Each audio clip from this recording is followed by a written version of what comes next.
नमस्कार दोस्तों, स्वागत आप सभी का आपके अपने चैनल मौसम तक में। और बात मौसम की होगी समूचे भारत की आगामी 24 से 48 घंटों के दौरान की। सबसे पहले बात करेंगे मौसमी सिस्टमों की। WD आप देख सकते हैं उत्तर भारत के पर्वतीय इलाकों के पास जिस तरह की स्थितियां पहले बनी थी उनसे बदली हैं स्थितियां, और WD कमजोर होकर आगे बढ़ गया है। साथ ही साथ वेस्ट यूपी पर बना इंड्यूस्ड सर्कुलेशन भी कमजोर हुआ है पश्चिमी उत्तर प्रदेश के ऊपर, और इसी वजह से अब उत्तर दिशा से लगातार ड्राई विंड्स का फ्लो बनने लगा है।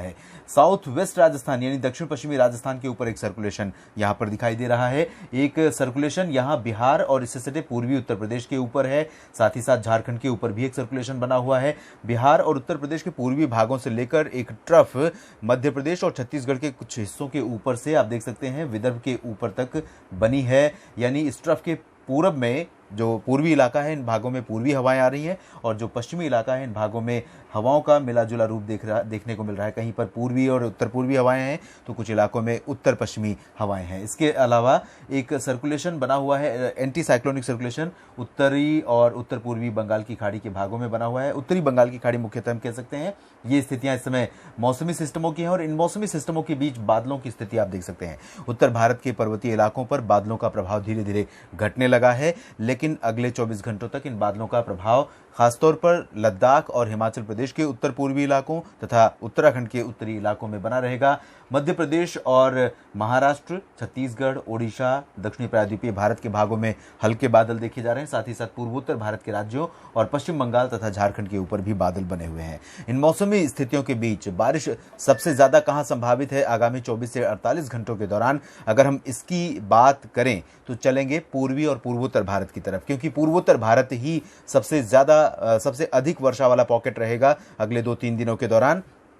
और धीरे धीरे बारिश की जो इंटेंसिटी है, बारिश का जो स्प्रेड है, वो फैलते हुए पूर्वी भारत के भागों में और उसके बाद मध्य भारत के भागों की तरफ बढ़ता हुआ नजर आएगा। आप देख सकते हैं अरुणाचल प्रदेश, असम, मेघालय, मणिपुर, मिजोरम और त्रिपुरा तथा नागालैंड में अधिकांश स्थानों पर घने बादल रहेंगे, और यहां पर बारिश होने की संभावना अगले 24 से 48 घंटों के दौरान नजर आ रही है। और उम्मीद यह है कि यहां पर कई इलाके ऐसे हो सकते हैं जहां पर हल्की से मध्यम गरज के साथ वर्षा होगी, कुछ स्थानों पर भारी बौछारें गिर सकती हैं। तो आपको बता दें कि ये जो पूर्वोत्तर भारत का इलाका होगा, यहां पर कुछ जगहों पर 40 से 50 किलोमीटर प्रति घंटे की रफ्तार से हवाएं चल सकती हैं। काल बैसाखी जैसा मौसम इन भागों में कहीं कहीं पर पश्चिमी असम, अरुणाचल प्रदेश के कुछ हिस्सों, सिक्किम और उप हिमालय पश्चिम बंगाल में आमतौर पर इस तरह की स्थितियां नहीं होती, लेकिन असम के कुछ हिस्सों में देखने को मिल सकती हैं। और उसकी वजह है कि यहाँ पर विंड फ्लो लगातार बंगाल की खाड़ी की तरफ से और जो पश्चिमी विक्षोभ था उसकी तरफ से सपोर्ट मिल रहा है, जिसकी वजह से यहाँ पर मौसम बदला हुआ है। तो अगले 2-3 दिनों तक यहाँ पर अच्छी वर्षा होगी।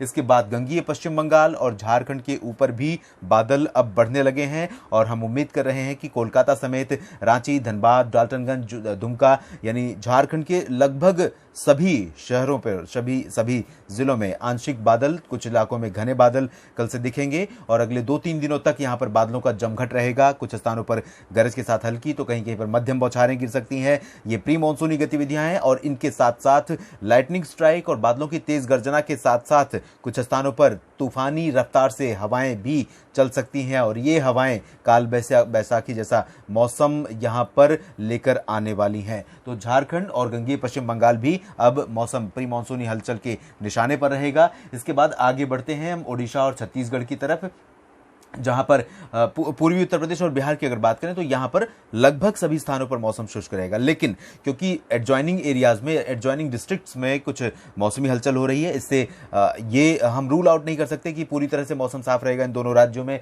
बिहार में और पूर्वी उत्तर प्रदेश में। तो पटना, गया, भागलपुर और जो दक्षिणी इलाके हैं बिहार के, झारखंड से सटे हुए, और साथ ही साथ दक्षिण पूर्वी इलाके जो उत्तर प्रदेश के हैं, जिसमें वाराणसी, गाजीपुर, सोनभद्र, मिर्जापुर और भदोही, जौनपुर, प्रतापगढ़, इलाहाबाद यानी प्रयागराज, इन भागों में भी आंशिक बादल छा सकते हैं, और कहीं कहीं पर हवाओं के साथ कुछ एक जगहों पर आंधी चलने और बूंदाबांदी होने की संभावना भी अब यहां पर बनेगी। और अगले 2-3 दिनों के दौरान ये स्थितियां यहां पर संभावित हैं। उड़ीसा और छत्तीसगढ़ में भी कई जगहों पर गरज के साथ हल्की वर्षा शुरू हो सकती है, और इंटेंसिटी धीरे धीरे और बढ़ जाएगी 10 अप्रैल को, और कम से कम 11 और 12 अप्रैल तक इस तरह का मौसम यहां पर हमें उड़ीसा के कई शहरों में, छत्तीसगढ़ के कई शहरों में, साथ ही साथ पूर्वी मध्य प्रदेश के कई शहरों में देखने को मिल सकता है। पूर्वी मध्य प्रदेश में छत्तीसगढ़ से सटे हिस्सों से शुरुआत होगी, और धीरे धीरे बादल अंदरूनी इलाकों पर भी पहुंच पहुंचेंगे, जिसमें हम कह सकते हैं कि जबलपुर, मांडला, बालाघाट, कटनी और आसपास के इलाके, होशंगाबाद तक, बैतूल तक, साथ ही साथ भोपाल में भी आंशिक बादल दिख सकते हैं और कहीं पर गरज के साथ हल्की वर्षा हो सकती है।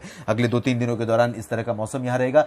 एक्सट्रीम जो वेस्ट एमपी है, यानी कि जो पश्चिमी इलाका है और उत्तरी इलाका है, जिसमें सागर, सतना, पन्ना और रीवा, छतरपुर जो पूरब में, और पश्चिम में ग्वालियर, गुना तथा आसपास के इलाके, इन भागों में फिलहाल मौसमी हलचल की संभावना नहीं है। और इसी तरह से उज्जैन, इंदौर, देवास और आसपास के इलाकों में भी मौसमी हलचल की संभावना नहीं है।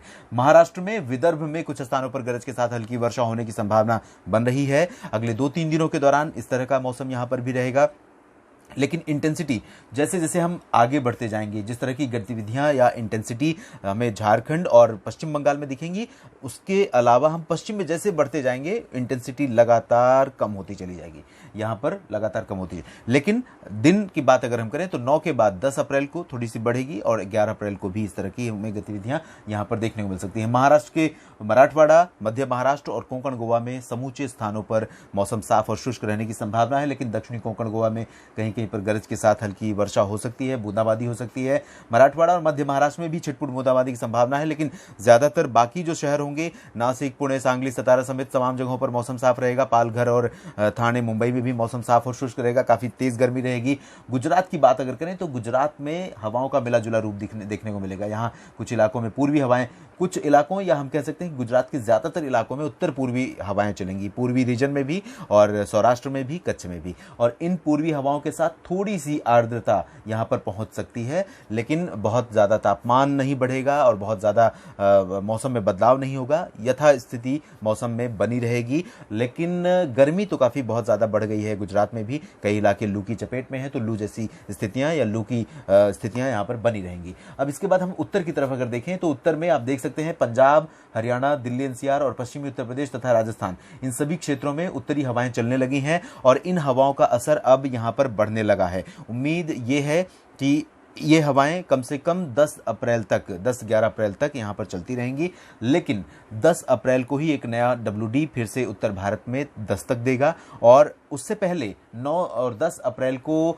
पर्वतीय इलाकों में गिलगित बाल्टिस्तान, मुजफ्फराबाद से लेकर लद्दाख, हिमाचल, उत्तराखंड और जम्मू कश्मीर, इन सभी क्षेत्रों में मौसम मुख्यतः साफ रहेगा। हालांकि पूर्वी भागों में कुछ स्थानों पर हल्की वर्षा हो सकती है। 10 अप्रैल की रात से या 11 अप्रैल से मौसम फिर बदलेगा और अगले 3 दिनों का स्पेल, 3-4 दिनों का स्पेल पर्वतीय इलाकों पर आएगा और इन स्थितियों के बीच में मैदानी इलाकों पर भी जो इंड्यूस सर्कुलेशन डेवलप होगा, उसकी वजह से मैदानी क्षेत्रों में भी मौसम बदल जाएगा। तो 11-12 अप्रैल से मैदानी इलाकों में कुछ उम्मीद कर सकते हैं। उससे पहले यहाँ पर उत्तर पश्चिमी और उत्तरी ठंडी हवाएं चलती रहेंगी, तो सुबह और रात में मौसम काफ़ी खुशनुमा और काफ़ी सुहावना रहेगा, लेकिन दिन में गर्मी बढ़ेगी क्योंकि टेम्परेचर लगातार ऊपर जाएगा, आसमान पूरी तरह से साफ रहने के कारण। इसके बाद हम आखिर में चलते हैं दक्षिण भारत की तरफ, जहाँ पर हवाओं का मिक्सचर यहाँ बना हुआ है। आंध्र प्रदेश के उत्तरी इलाकों पर थोड़ा सा बारिश की संभावना बन रही है, गरज के साथ हल्की से मध्यम वर्षा की गतिविधियां देखने को मिल सकती हैं, लेकिन तेलंगाना और तमिलनाडु, कर्नाटक के ज़्यादातर इलाकों में मौसम साफ रहने के आसार हैं। हालांकि दक्षिणी आंतरिक कर्नाटक और तटीय कर्नाटक के कुछ इलाकों में हल्की वर्षा हो सकती है और केरल में भी हल्की वर्षा हो सकती है। इंटेंसिटी केरल में पहले से काफ़ी कम हो जाएगी, गर्मी केरल में और बढ़ सकती है, टेम्परेचर काफ़ी बढ़ सकते हैं। इसी तरह से लक्षद्वीप में हल्की वर्षा की संभावना है और अंडमान व निकोबार द्वीप समूह क्षेत्र में भी तथा पुदुचेरी, इन तीनों केंद्र शासित क्षेत्रों में भी हल्की वर्षा होने की संभावना है। उससे ज्यादा की प्री मानसूनी गतिविधियां इन भागों में देखने को नहीं मिलेंगी। अगर हम टेम्परेचर की बात करें, इस समय जो स्थिति बनी हुई है और अगले 2-3 दिनों के दौरान जिस तरह की मौसमी स्थितियां संभावित हैं, उनको देखते हुए हम अनुमान ये लगा रहे हैं कि दिल्ली, मुंबई, कोलकाता और चेन्नई, देश के चारों महानगरों में, दिल्ली उत्तर में, पश्चिम में मुंबई, पूर्व में कोलकाता और दक्षिण में चेन्नई, इन चारों महानगरों में तापमान कमोबेश आसपास रहेगा। 33 से लेकर 36 डिग्री सेल्सियस के बीच तापमान रहने की संभावना है, जिसमें राष्ट्रीय राजधानी दिल्ली की अगर हम बात करें तो यहां पर जो संभावना है तापमान की वो 36-37 डिग्री के आसपास रहेगा, जो सामान्य से 2 डिग्री ज्यादा है। न्यूनतम तापमान 17-18 डिग्री सेल्सियस रहेगा। काफी खुशनुमा, काफी सुहावना मौसम इस तापमान में रह सकता है। लेकिन मुंबई में 34 और 35 डिग्री के आसपास अधिकतम तापमान रहेगा, न्यूनतम 23-24 डिग्री के करीब रिकॉर्ड किया जा सकता है। कोलकाता में अगर हम आने वाले दिनों में तापमान की बात करें तो 36 24 और 26 की रेंज में रहेगा।